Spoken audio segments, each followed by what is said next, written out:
नमस्कार दोस्तों, target with SDM आप सभी का स्वागत है। आज हम लोग चलते हैं जून के करंट अफेयर्स के दूसरे पार्ट में। इससे पहले वाले पार्ट में लगभग 25 से 30 क्वेश्चन हम लोग जून के महत्वपूर्ण करंट अफेयर्स को देखे हैं। आज हम लोग चल रहे हैं दूसरे पार्ट में। लक्ष्य पाने के लिए आपको रोज़ दिन अभ्यास करना होगा और एक प्रैक्टिस सेट आपको रोज़ दिन बनाना होगा। और एक बात तो हमेशा याद रखना होगा आपको कि जो जितना अधिक आप मेहनत कीजिएगा उतनी जल्दी आप सफल होंगे। तो इस उद्देश्य से अभी एग्ज़ाम का समय चल रहा है और प्रत्येक दिन आप एक प्रैक्टिस सेट रोज़ दिन बनाएं और इसको मिस नहीं होने दें, चाहे जब समय मिले, लेकिन एक प्रैक्टिस सेट तो आपको रोज़ दिन बनाना ही है। चाहे आप जिस भी चीज़ की तैयारी कर रहे हैं, चाहे आपका लक्ष्य जो भी हो, उसका एक प्रैक्टिस सेट रोज़ बनाना है। तो चलिए आज का पहला करंट अफेयर्स देखते हैं हम लोग। 7 मई 2020 को किसने आयुष संजीवनी ऐप को लॉन्च किया है? तो केंद्रीय स्वास्थ्य एवं परिवार कल्याण मंत्री डॉक्टर हर्षवर्धन ने मई 2020 में आयुष संजीवनी ऐप को लॉन्च किया है, यह याद रखेंगे। नेक्स्ट, भारत सरकार के किस विभाग ने गरुड़ नामक पोर्टल www.civilization.gov.in लॉन्च किया है? तो नागर विमानन निदेशालय के द्वारा मई 2020 में गरुड़ नामक पोर्टल लॉन्च किया गया है। नेक्स्ट, भारत के किस राज्य ने कोरोना महामारी से सुरक्षा हेतु स्वास्थ्य संबंधी सलाह प्रदान करने के उद्देश्य से आयुष कवच ऐप लॉन्च किया है? तो आयुष कवच ऐप लॉन्च किया है उत्तर प्रदेश सरकार के द्वारा, यह हम लोग याद रख सकते हैं। उत्तर प्रदेश से संबंधित आप लोग को पता ही होगा, उत्तर प्रदेश के मुख्यमंत्री हैं कौन? तो योगी आदित्यनाथ जी, और उत्तर प्रदेश के राज्यपाल हैं आनंदीबेन पटेल, यह भी आप लोग को याद ही होगा। उत्तर प्रदेश सरकार के द्वारा अभी हाल ही में घोषणा किया गया है कि वहाँ एक फिल्म सिटी बनाया जाएगा, जो अभी मुंबई में है फिल्म सिटी, तो उस तरह का सबसे खूबसूरत फिल्म सिटी उत्तर प्रदेश में भी बनाया जाएगा। वहाँ के मुख्यमंत्री द्वारा यह घोषणा किया गया है। उत्तर प्रदेश में आगरा के मुगल म्यूज़ियम का नाम बदलकर वीर शिवाजी म्यूज़ियम रखा गया, यह भी आप लोग याद रखेंगे। और इलाहाबाद का नाम बदलकर प्रयागराज कर दिया गया है, यह भी याद रखेंगे। और मुगल सराय का नाम बदलकर पंडित दीनदयाल उपाध्याय के नाम पर रखा गया, यह भी आप लोग याद रख सकते हैं। और नेक्स्ट प्रश्न की ओर हम लोग चलते हैं। किसे वर्ष 2020 के young career award in nano science and technology सम्मानित किया गया? तो आईआईटी मुंबई के प्रोफेसर सौरभ लोढ़ा को वर्ष 2020 के young career award in nano से सम्मानित किया गया है। नेक्स्ट, किस भारतीय पत्रकार को ड्यूस वेले फ्रीडम ऑफ स्पीच अवार्ड 2020 के लिए चुना गया? तो द वायर संस्थापक संपादक सिद्धार्थ वरदराजन को। किस भारतीय पत्रकार को ड्यूस वेले फ्रीडम ऑफ स्पीच अवार्ड 2020 के लिए चुना गया है? तो हम याद रखेंगे सिद्धार्थ वरदराजन को इस अवार्ड के लिए चुना गया है। नेक्स्ट क्वेश्चन की और अब हम लोग चलते हैं। भारत सरकार ने कोविड-19 महामारी के कारण विदेशों में फंसे भारतीयों को वापस लाने के लिए किस मिशन को अंजाम दिया? तो वंदे भारत मिशन। तो आपसे जब पूछे कि वंदे भारत मिशन कब चलाया गया, तो कोविड-19 महामारी के दौरान भारतीय सेनाओं के द्वारा यह चलाया गया है। और यह क्या है? तो भारत सरकार ने कोविड-19 महामारी के कारण विदेश में फंसे भारतीयों को वापस लाने के लिए जिस मिशन को चलाया, उस मिशन का क्या नाम था? तो Vande Bharat mission. Next question, राज्य की सभी जिलों के अस्पतालों में वेंटिलेटर सहित बेड की सुविधा प्रदान करने वाला देश का पहला राज्य कौन सा है? तो वह है उत्तर प्रदेश। तो दुधवा राष्ट्रीय उद्यान कहाँ है? उत्तर प्रदेश में। उत्तर प्रदेश में विधानसभा और विधान परिषद दोनों है। तो उत्तर प्रदेश में विधानसभा सदस्यों की संख्या कितनी है? तो उत्तर प्रदेश में विधानसभा सदस्यों की संख्या 403 है। उत्तर प्रदेश में विधान परिषद सदस्यों की संख्या कितनी है? तो विधान परिषद सदस्यों की संख्या 100 है। उत्तर प्रदेश में लोकसभा सदस्यों की संख्या 80। उत्तर प्रदेश में राज्यसभा सदस्यों की संख्या 31। दुधवा राष्ट्रीय उद्यान कहाँ है? तो वह उत्तर प्रदेश में है, यह हम लोग याद रख सकते हैं। उसके बाद आप लोग उत्तर प्रदेश से यह भी याद रख सकते हैं, उत्तर प्रदेश की राजधानी लखनऊ, और लखनऊ जो है वह गोमती नदी के तट पर स्थित है, आप यह भी याद रख सकते हैं। और केंद्रीय विश्व अनुसंधान संस्थान वह भी लखनऊ में है। केंद्रीय औषधि अनुसंधान संस्थान वह भी लखनऊ में है। और आप बोल सकते हैं उत्तर प्रदेश का हाई कोर्ट है इलाहाबाद में। तो इलाहाबाद हाई कोर्ट की स्थापना हुई थी कब? तो इलाहाबाद हाई कोर्ट की स्थापना हुई थी 1866 ईस्वी में। यह भी हम लोग याद रखेंगे। और इसका मुख्य पीठ कहाँ है? तो प्रयागराज में है।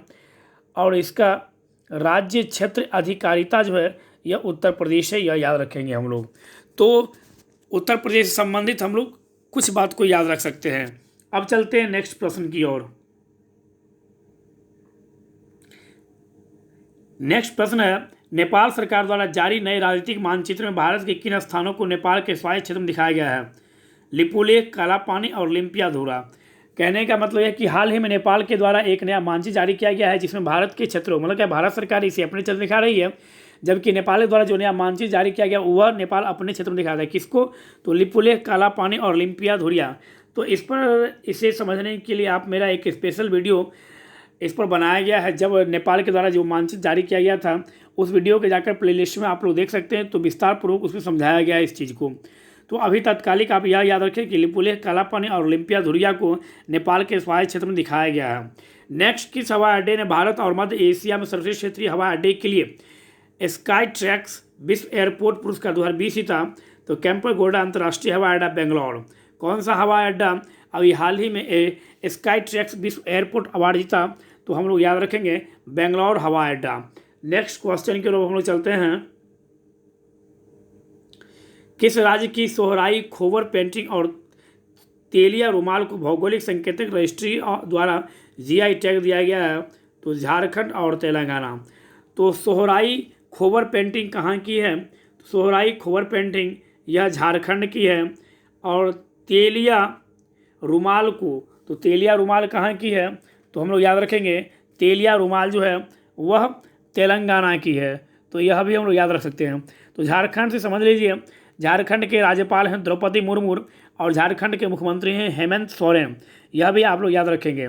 और तेलंगाना के राज्यपाल हैं तमिलसाई सुंदरराजन और तेलंगाना के मुख्यमंत्री हैं के चंद्रशेखर राव। तेलंगाना नामक राज्य जो है इसकी स्थापना हुई थी 2 जून 2014 को, जबकि झारखंड राज्य की स्थापना हुई थी 15 नवंबर 2000 ईस्वी को। यह भी आप लोग याद रख सकते हैं। और झारखंड हाई कोर्ट की भी स्थापना हुई थी कब? तो झारखंड हाई कोर्ट की भी स्थापना हुई थी 2000 ईस्वी में। यह भी हम लोग थोड़ा सा याद रख सकते हैं। चलते हैं नेक्स्ट प्रश्न की ओर। नेक्स्ट प्रश्न है, IIT Madras, Sundaram medical foundation और टीवीएस समूह ने संयुक्त रूप से किस नाम से कम लागत का स्वचालित श्वसन सहायता उपकरण विकसित किया है? तो सुंदरम वेंटागो नाम से। आईआईटी मद्रास और सुंदरम मेडिकल कॉलेज के द्वारा संयुक्त रूप से एक स्वचालित श्वसन सहायता उपकरण विकसित किया गया है। उसका क्या नाम रखा गया है? तो सुंदरम वेंटागो नाम से। भारत के किस राज्य में बिरसा हरित ग्राम योजना का शुभारंभ किया गया है? तो वह है झारखंड में, क्योंकि बिरसा मुंडा का संबंध किससे था? तो झारखंड से। यह आप लोग याद रख सकते हैं। और बिरसा मुंडा को धरती आबा भी बोला जाता था। 1895 ईस्वी में बिरसा मुंडा ने अपने आप को धरती आबा के नाम से संबोधित किया। यह भी आप लोग याद रखेंगे। और मुंडा विद्रोह भी कहाँ हुआ था? तो उस समय तो झारखंड था नहीं, तो उस समय बिहार में ही और सिंहभूम में यह हुआ था। यह याद रखेंगे हम लोग। नेक्स्ट प्रश्न की ओर अब हम लोग चलते हैं। नेक्स्ट प्रश्न है, किस देश की कंपनियों को अमेरिकी स्टॉक एक्सचेंज से हटाने का विधेयक अमेरिकी सीनेट में पारित हुआ है? तो वह है चीन, क्योंकि कोविड-19 का जन्मदाता चीन को माना जाता है। इस कारण से अमेरिका के द्वारा यह बोला गया है कि जो स्टॉक एक्सचेंज जो है वो हटाया जाए। किसका? तो चीन का। कोविड का मतलब होता है CO मतलब कोरोना, VI मतलब वायरस और D मतलब क्या? डिजीज़। और 19 का मतलब यह हुआ 2019 दिसंबर के मध्य में यह आया, इसलिए इसे दिया गया। यह नाम किसके द्वारा दिया गया? तो यह नाम हु के द्वारा दिया गया। हु मतलब क्या? WHO, world health organisation. World health organisation के अध्यक्ष कौन है? यानी इसे कौन है? तो टेड्रोस एधनोम इसके अध्यक्ष हैं। और इसकी स्थापना कब हुई थी जब भी पूछे तो 7 अप्रैल 1948 को इसकी स्थापना हुई थी। और प्रत्येक वर्ष 7 अप्रैल को विश्व स्वास्थ्य दिवस मनाया जाता है। और 17 अप्रैल को क्या मनाया जाता है? तो प्रत्येक वर्ष 17 अप्रैल को विश्व हीमोफीलिया दिवस मनाया जाता है। यह भी हम लोग याद रखेंगे। 2020 में भारत के किस संस्थान ने कोरोना संक्रमण की जांच हेतु पहली स्वदेशी एंटीबॉडी डिटेक्शन किट कोविड कवच एलिसा विकसित किया है? मतलब कि किस संस्थान द्वारा कोरोना संक्रमण की जांच हेतु पहली कोविड कवच एलिसा विकसित किया गया है? तो राष्ट्रीय विषाणु विज्ञान संस्थान पुणे, जो महाराष्ट्र, मतलब क्या राष्ट्रीय विषाणु विज्ञान संस्थान के द्वारा, यहाँ से डायरेक्ट ऐसे प्रश्न पूछा जा सकता है कि राष्ट्रीय विषाणु विज्ञान संस्थान के द्वारा स्वदेशी एंटीबॉडी डिटेक्शन किस किट का या किस किट को विकसित किया गया है? तो उस किट का नाम है कोविड कवच एलिसा, यह याद रखेंगे। पुणे से आप लोग एक दो बात और याद रख सकते हैं। इंडियन सिक्योरिटी प्रेस का मुख्यालय कहाँ है? तो इंडियन सिक्योरिटी जो है इसका प्रेस का मुख्यालय भी पुणे में है, आप यह भी यहाँ से कह सकते हैं। प्लस भारतीय मौसम वेधशाला का मुख्यालय कहाँ है? तो भारतीय मौसम वेधशाला का मुख्यालय भी कहाँ? पुणे में है।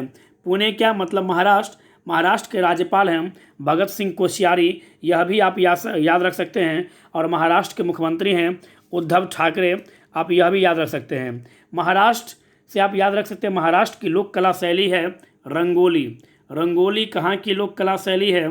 तो रंगोली जो है वह महाराष्ट्र की लोक कला शैली है। लावनी कहाँ का लोक नृत्य है? तो लावनी जो है यह महाराष्ट्र का लोक नृत्य है, आप यह भी याद रख सकते हैं। तमाशा कहाँ का लोक नृत्य है? तो तमाशा भी महाराष्ट्र का ही लोक नृत्य है। पोवाड़ा कहाँ का लोक नृत्य है? पोवाड़ा, तो पोवाड़ा भी महाराष्ट्र का लोक नृत्य है, आप यह भी याद रख सकते हैं।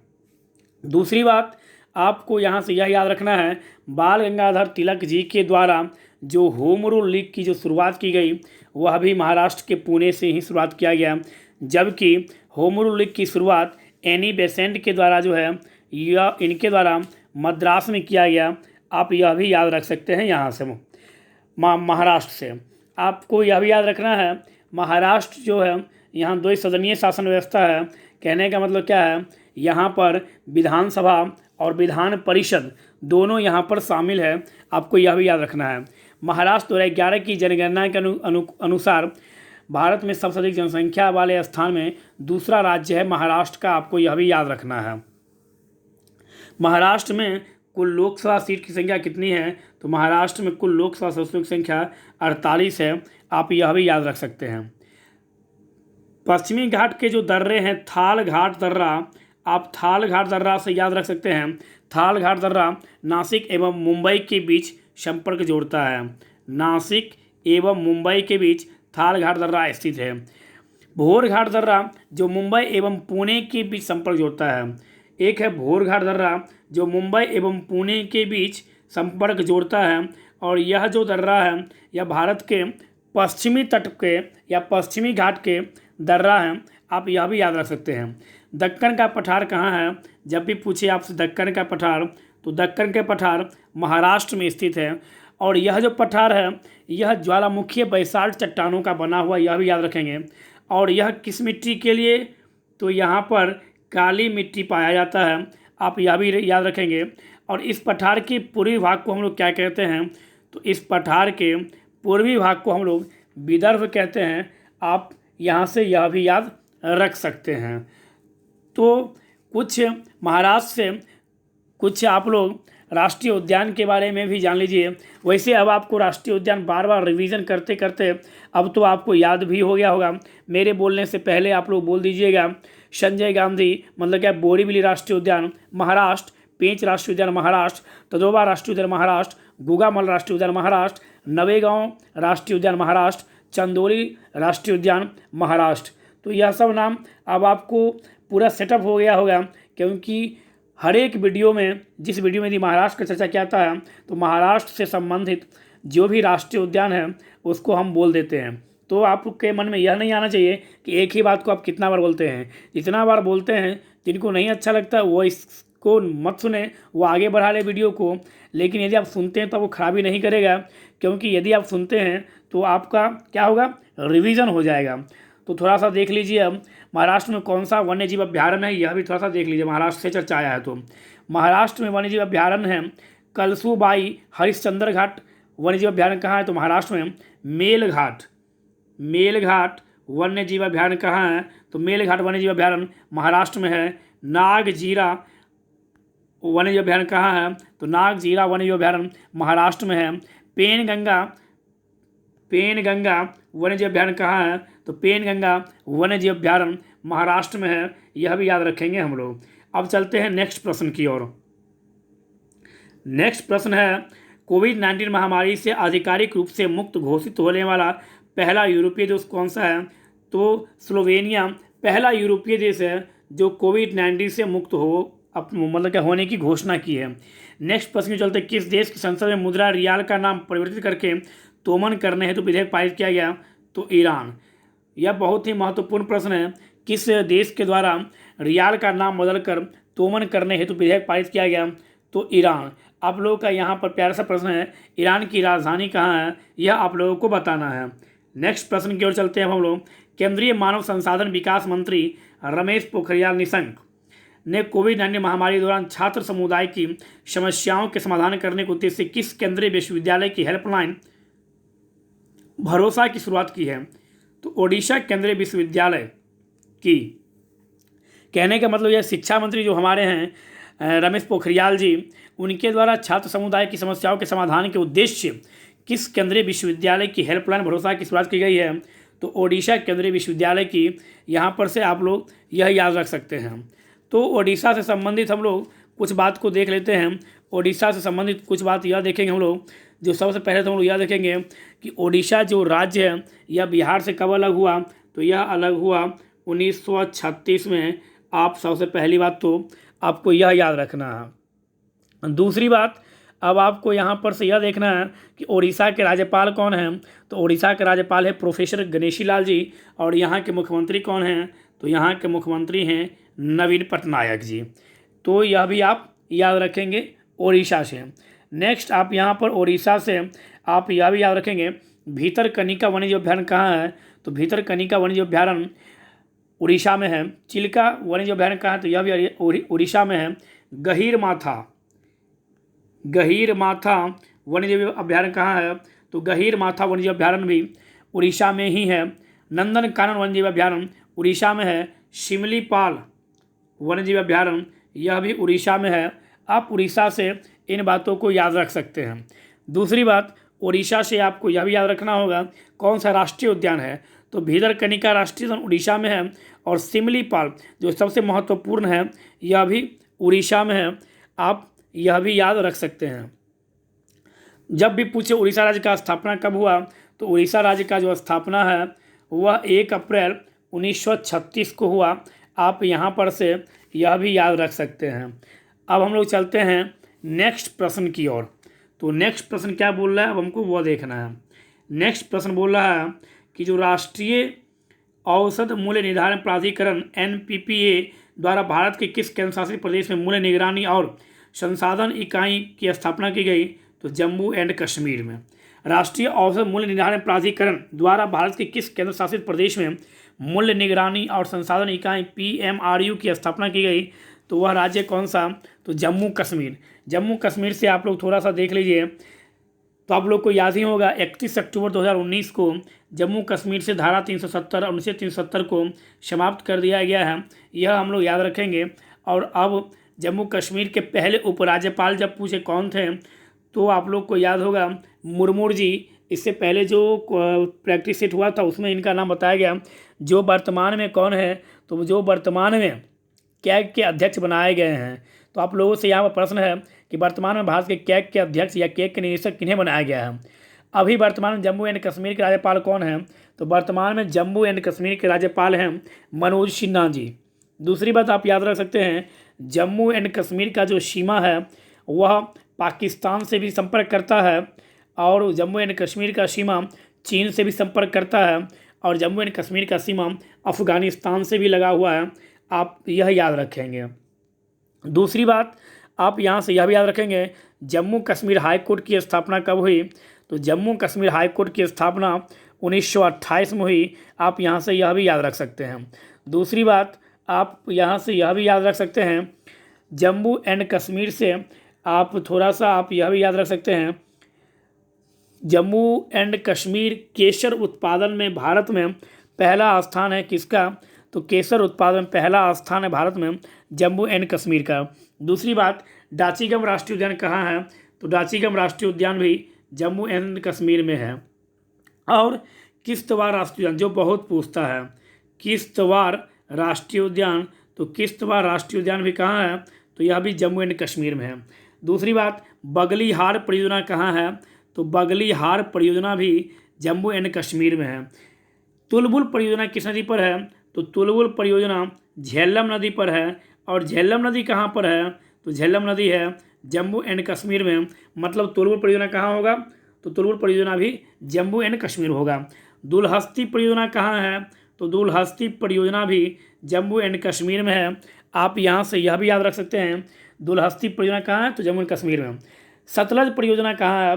तो सतलज परियोजना भी जम्मू एंड कश्मीर में है। सतलज परियोजना किस नदी पर स्थित है? तो सतलज परियोजना चिनाब नदी पर स्थित है। आप यहाँ से यह भी याद रख सकते हैं। दूसरी बात, आप यहाँ से यह भी याद रख सकते हैं, जब आपसे पूछे कि जो जम्मू एंड कश्मीर का अंतिम राज्यपाल कौन था, तो जम्मू एंड कश्मीर का अंतिम राज्यपाल हुए सत्यपाल मलिक जी। आप यहाँ से यह भी याद रख सकते हैं। तो अब हम लोग चलते हैं नेक्स्ट प्रश्न की ओर। नेक्स्ट प्रश्न क्या है वो देखते हैं अब हम लोग। नेक्स्ट प्रश्न है, अप्रैल 2020 तक भारत में राज्यों और संघशासित प्रदेशों सहित कुल कितनी मूल्य निर्धारण और संसाधन इकाई स्थापित हो चुकी है? तो कुल 12। अप्रैल 2020 में कोविड-19 से जुड़ी शिकायतों के लिए भारत सरकार ने किसका शुभारंभ किया? तो कोविड-19 की शिकायतों के लिए भारत सरकार ने प्रशासनिक सुधार एवं लोक शिकायत विभाग के राष्ट्रीय निगरानी डैशबोर्ड को लॉन्च किया है। मतलब क्या, कोविड-19 से शिकायतों के लिए भारत सरकार ने किसका शुभारंभ किया है? तो डैशबोर्ड का भारत सरकार ने शुभारंभ किया है। यह भी आप लोग याद रख सकते हैं। नेक्स्ट प्रश्न है, भारत सरकार के किस संगठन ने स्वास्थ्य कर्मियों की कोरोना वायरस से सुरक्षा हेतु जैविक सूट तैयार किया है? तो DRDO के द्वारा, रक्षा अनुसंधान एवं विकास संस्थान के द्वारा कोविड-19 के लिए स्वास्थ्य कर्मियों के लिए जैविक सूट तैयार किया गया। यह भी याद रखेंगे हम लोग। किस देश ने भारत को मार्क 54 हल्के टारपीडो और हवा से दागी जा सकने वाली AGM-84L हार्पून ब्लॉक 2 पोतरोधी मिसाइलों को निर्यात करने की अनुमति दी है? तो वह देश है कौन सा? तो अमेरिका। आप याद रखेंगे यहाँ पर। बस इतना याद रखिएगा कि मार्क 54 हल्की टारपीडो किसके द्वारा दिया गया भारत को? तो भारत ने यह अमेरिका से खरीदा है। और अमेरिका से आप लोगों को याद होगा नॉर्दी और नॉटी, बार बार रिपीट कर रहे हैं, नॉर्दी और नॉटी शीतल हवाएं किस देश की है? तो नॉर्दी और नॉटी शीतल हवाएं जो है यह अमेरिका की है। आप यहाँ से यह भी याद रख सकते हैं। IMF का मुख्यालय कहाँ है? अमेरिका का राजधानी वाशिंगटन DC में। IMF का मुख्यालय वाशिंगटन DC। WB का मुख्यालय मतलब क्या, वर्ल्ड बैंक का मुख्यालय, तो वर्ल्ड बैंक का मुख्यालय भी अमेरिका में है। और संयुक्त राष्ट्र संघ UNO का मुख्यालय, UNO का मुख्यालय कहाँ है? तो UNO का मुख्यालय न्यूयॉर्क में है। न्यूयॉर्क जो है यह किस नदी के किनारे स्थित है? तो न्यूयॉर्क हडसन नदी के किनारे स्थित है। आप यहाँ से यह भी याद रख सकते हैं। और जब पूछे वाशिंगटन DC यह किस नदी के किनारे स्थित है? तो वाशिंगटन DC जो है यह पोटोमैक नदी के तट पर, मतलब क्या, पोटोमैक नदी के किनारे स्थित है। आप यह भी याद रख सकते हैं। अंतर्राष्ट्रीय बौद्धिक संपदा सूचकांक 2020 के तहत किस देश को पहला स्थान दिया गया? तो अंतर्राष्ट्रीय बौद्धिक संपदा सूचकांक 2020 के तहत अमेरिका को पहला स्थान दिया गया। आप यह भी याद रखेंगे। तो अंतर्राष्ट्रीय बौद्धिक संपदा संगठन और दूसरा विश्व डिजिटल प्रतिस्पर्धात्मक रैंकिंग 2019 में पहला स्थान किसे दिया गया? तो इसमें भी पहला स्थान अमेरिका का ही था। आप यह दो चीज़ याद रखेंगे यहाँ से। तो अब हम लोग चलते हैं नेक्स्ट प्रश्न की ओर। नेक्स्ट प्रश्न है, भारत सरकार द्वारा कोविड-19 आपात प्रतिक्रिया और स्वास्थ्य प्रणाली तैयार पैकेज के लिए कुल कितने करोड़ रुपए के निवेश की स्वीकृति प्रदान की गई है? तो 15,000 करोड़ रुपए की। नेक्स्ट क्वेश्चन है, केंद्रीय कृषि एवं किसान कल्याण मंत्री नरेंद्र सिंह तोमर ने लॉकडाउन के दौरान कृषि उत्पादों के परिवहन में किसानों की मदद हेतु कौन सा मोबाइल ऐप लॉन्च किया है? तो किसान रथ मोबाइल ऐप किसके द्वारा लॉन्च किया गया? तो केंद्रीय कृषि एवं कल्याण मंत्री नरेंद्र सिंह तोमर के द्वारा। किसके लिए? तो कृषि उत्पादों के परिवहन में किसानों की मदद के हेतु कौन सा मोबाइल ऐप लॉन्च किया गया है? तो किसान रथ। तो किसान रथ क्या है? तो किसान रथ जो है यह एक मोबाइल ऐप है, आप यह भी याद यहाँ से रख सकते हैं। अब हम लोग चलते हैं नेक्स्ट प्रश्न की ओर। नेक्स्ट प्रश्न क्या है, अब हम लोग यह देखेंगे। मार्च 2020 में विश्व के किस देश ने अपनी पहली हाइपरसोनिक परमाणु सक्षम मिसाइल का सफल परीक्षण किया है? तो वह देश होगा अमेरिका। भारत के प्रतिष्ठित पर्यटन स्थलों की सूची के विस्तार के साथ अब इनकी संख्या कितनी हो गई है? तो 19। भारत के प्रतिष्ठित पर्यटन स्थानों आइकॉनिक टूरिस्ट साइट्स में अब कुल कितना शामिल हो गया है? तो अब 19 शामिल हो गया है। अब यह याद रखेंगे। भारत सरकार के पर्यटन मंत्रालय द्वारा लॉकडाउन के कारण देश के विभिन्न भागों में फंसे विदेशी पर्यटकों की पहचान करने एवं उनकी सहायता के लिए किस पोर्टल का शुभारंभ किया गया है? तो stranded in India portal www.strandedindia.com यह पोर्टल भारत सरकार द्वारा शुरू किया गया है। किसके लिए? तो विदेशी पर्यटकों की पहचान करने के लिए और उनकी सहायता करने के लिए। कब? तो कोविड-19 के कारण जो लॉकडाउन लगा है, इस स्थिति के लिए यह पोर्टल लॉन्च किया गया भारत सरकार द्वारा। नेक्स्ट याद रखेंगे हम लोग, भारत सरकार ने किसी संयुक्त राष्ट्र में भारत का नया अस्थायी प्रतिनिधि नियुक्त किया है? तो TS त्रिमूर्ति को। मोस्ट इंपोर्टेंट इसको कर लीजिए। तो भारत सरकार ने किसी संयुक्त राष्ट्र में नया अस्थायी प्रतिनिधि नियुक्त किया है? तो TS त्रिमूर्ति को। भांग की खेती को वैधता प्रदान करने वाला अरब राष्ट्र का पहला राष्ट्र कौन सा है? तो लेबनान। लेबनान की राजधानी कहाँ है? तो बेरूत। आप लोग यह भी याद रखेंगे। भारत के किस जिले में या किस राज्य में कोविड-19 का पहला मामला प्रकाश में आया था? तो केरल राज्य में। केरल राज्य के किस जिला में? तो त्रिशूल जिला में। कोविड-19 का पहला मामला कहाँ आया था? तो केरल राज्य में। और केरल राज्य के किस जिला में? तो त्रिशूल जिला में। भारत सरकार ने केंद्रीय कर्मचारियों और पेंशनरों के महंगाई भत्ते DA की वृद्धि जो कि जनवरी 2020 से दे पर है, कब तक के लिए रोक लगा दी है? जुलाई 2021 तक के लिए। यह भी याद रखेंगे हम लोग। नेक्स्ट प्रश्न है, 2020 में स्वयंसेवी संस्था रिपोर्टर्स विदाउट बॉर्डर्स द्वारा जारी वार्षिक विश्व प्रेस स्वतंत्रता सूचकांक 2020। विश्व प्रेस स्वतंत्रता सूचकांक 2020 में भारत को कौन सा स्थान प्राप्त हुआ?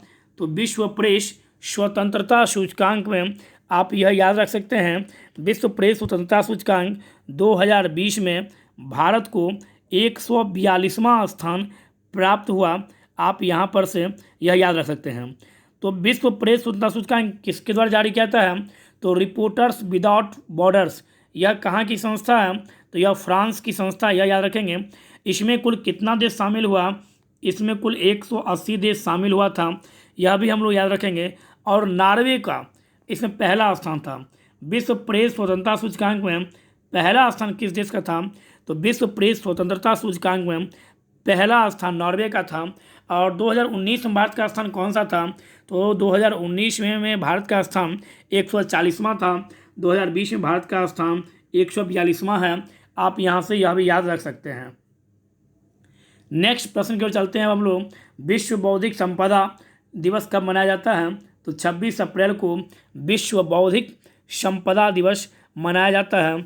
और आप याद रखिएगा, वैश्विक बौद्धिक संपदा केंद्र मतलब कि अंतर्राष्ट्रीय बौद्धिक संपदा सूचकांक 2020 में पहला स्थान किस देश का है? तो पहला स्थान अमेरिका का है।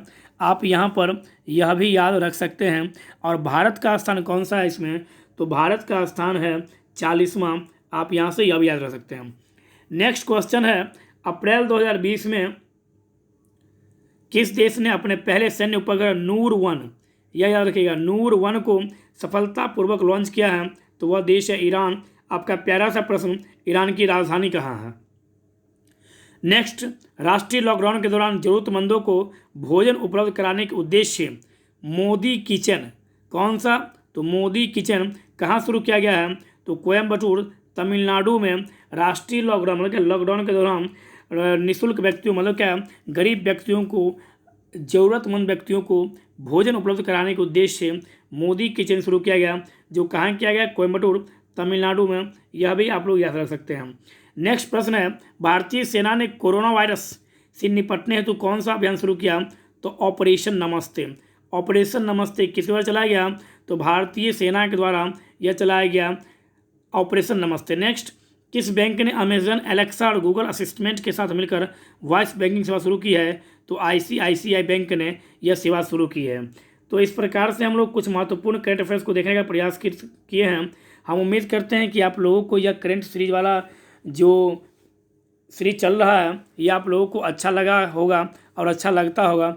तो आप लोग इसे शेयर, लाइक और सब्सक्राइब कीजिए और अधिक से अधिक लोगों तक यह वीडियो उपलब्ध करवाइए। ज़रूरतमंदों को जो घर में बैठकर पढ़ना चाहते हैं लॉकडाउन की स्थिति में, तो उन्हें यह आप लोग वीडियो शेयर करके पहुंचा सकते हैं। और जहां भी आपको लगे इस वीडियो में कहीं त्रुटि है तो आप लोग कमेंट्स करके बोल सकते हैं और आप लोग डिसलाइक भी कर सकते हैं। बस डिसलाइक करने का कारण बता दीजिए। धन्यवाद।